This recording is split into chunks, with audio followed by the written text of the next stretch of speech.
So welcome to Makeup for 40 Plus. This is the look I'm going to do today. Just a really soft, romantic, subtle look, something for somebody who's not used to wearing makeup. I'm using a couple of really simple products. I'll go through them. So if you aren't somebody who wears any makeup, is not used to wearing makeup, doesn't own makeup but would like to start, I've done really basic colors, bare necessities. I've done basically this whole look with my fingers and nothing else, so you don't have to race out and buy brushes or anything like that. So if you're interested in how I got this look, please excuse the different eyes you'll see if you watch the video, why there's two totally different looking eyes. But if you'd like to see how I got this look, please stay tuned and keep watching. Thanks for joining me. What this video is going to be about is about buying products that will do everything you need them to do, some of which you can use for a number of different applications that will give you a really nice finish. They are reasonably expensive, some of them, depending on where you buy them from. You know, if you consider $25, $30 for an item for makeup at the chemist, that is, you know, reasonably, it's not $25, and if you're looking at 4 or 5 products, that's $100, so certainly not cheap. So you can certainly shop around. You do not need to use necessarily the products I'm using. I'm just using the ones that I've got on hand that I have used for forever, that I just personally like and that I find very useful for me. So what I'm going to do is tell you the products that I'm using, apply them, and not even apply them with the way and with the product, with the brushes, etc., that I would normally use, because that's just another expense. So what I have to do is stand in front of one cosmetics range and you really don't know where to begin.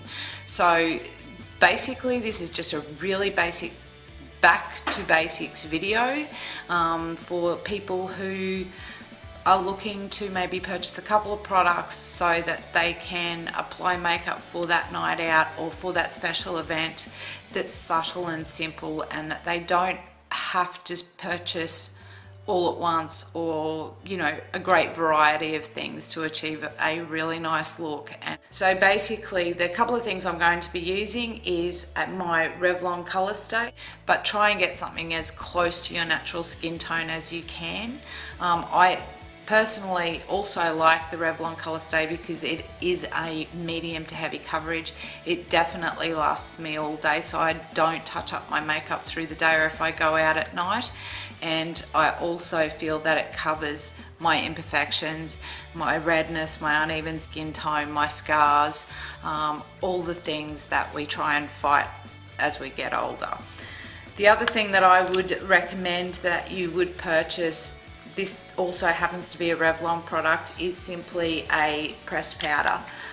It helps set your foundation and keep it all day looking nice. And you can also throw this in your handbag, and if you are like me and still oily through your T-zone and you feel like you're getting a bit oily or dewy through the day, or you have to go somewhere straight after work, you can just pull this straight out with the powder puff and just touch up where you need to, and you're good to go again.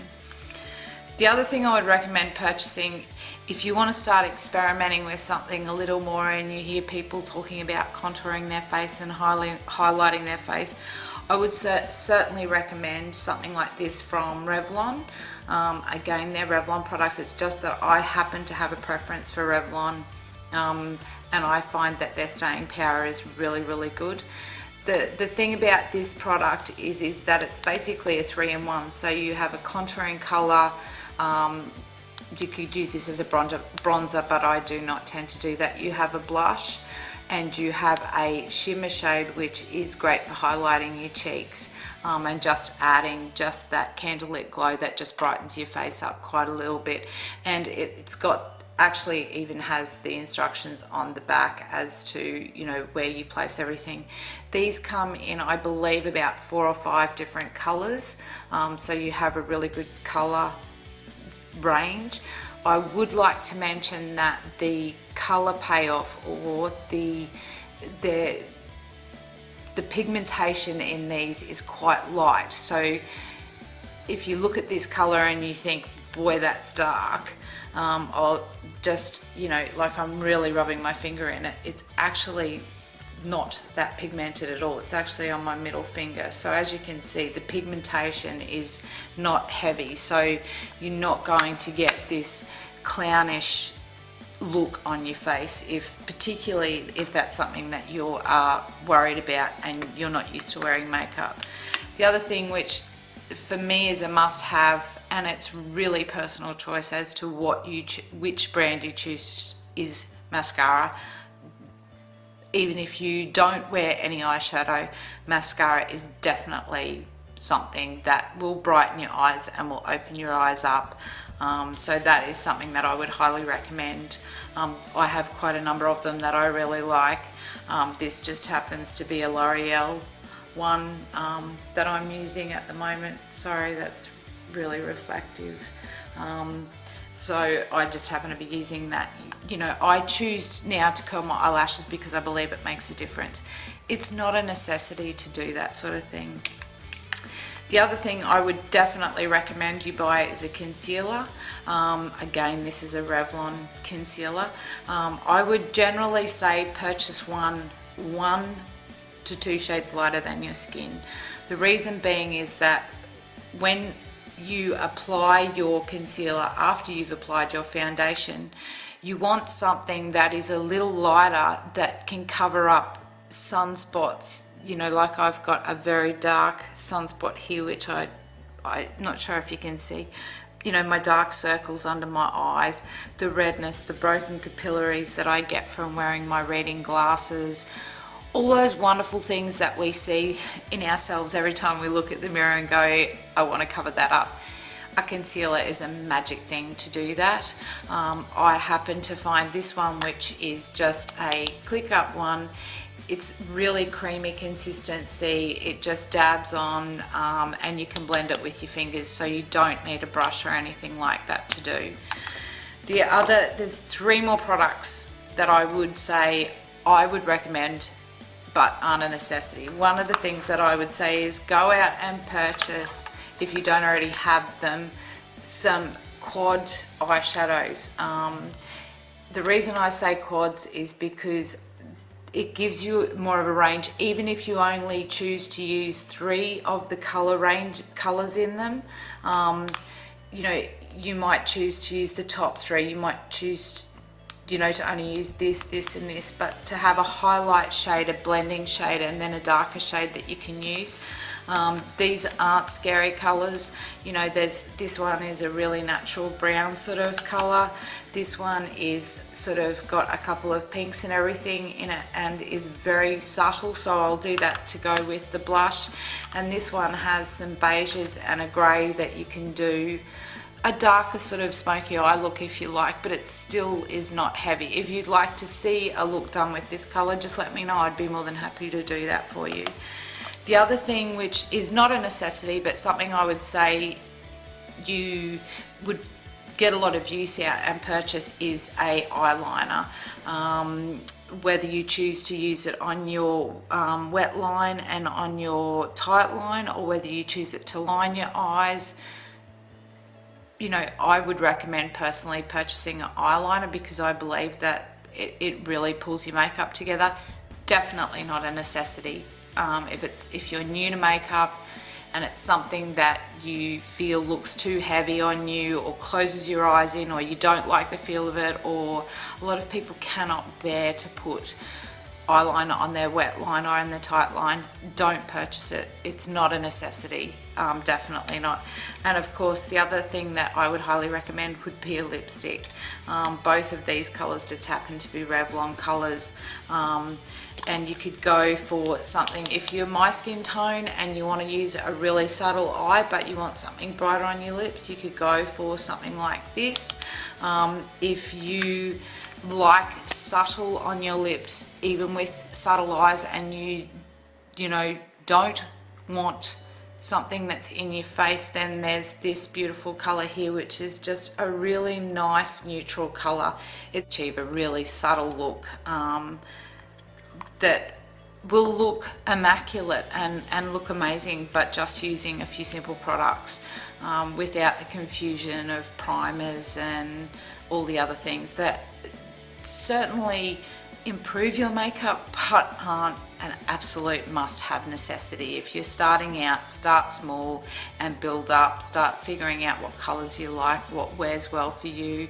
I happen to have oily eyelids as well, lucky me, which means that my eyeshadow creases. So that's one of the things that I use the concealer for. I actually use it for two things. I use it for concealing on my blemishes, and I also use it as a eye base to keep my eyeshadow from creasing through the day. So, all right, enough babbling, let's begin. So, foundation. I find if I'm applying it with my fingers, which you'll have to forgive me because I haven't done for a really long time, just dab, of course, you know, basically all over your face. Now this Colorstay sets reasonably quickly, so it's something that you need to blend fairly fast, but you certainly don't need a brush to do that with. So basically just working from the middle of your face and working outwards. And as you can see, as I apply that, it already starts to cover that redness and those broken capillaries on my nose and takes the redness of my face. Definitely get the under eye area. I personally don't put foundation on my eyelids. It's just a preference, I guess. And just keep blending out and basically down your face. So this may sound and seem very simple to those people who have applied makeup for many years, but I would just think that there's a lot of people out there that don't feel confident possibly about using it, and I'm not sure where to begin. So hopefully this helps. One thing that's really important is to make sure that you blend it. So I've still got excess on my fingers and I'm just blending that down my neck. There's no harsh, you know, lines. And as you can see, that's already made a massive difference to my skin. Next thing I do is concealer. So that's not my concealer. Next thing I do is my concealer. So I just wind it up a couple of clicks. So from the back, that would be how deep it is. I just do a couple of dabs or swipe it, but very gently under your eye. And just a couple of little dabs on your eyelids and anywhere else that you've got an imperfection that you would like to cover up and conceal.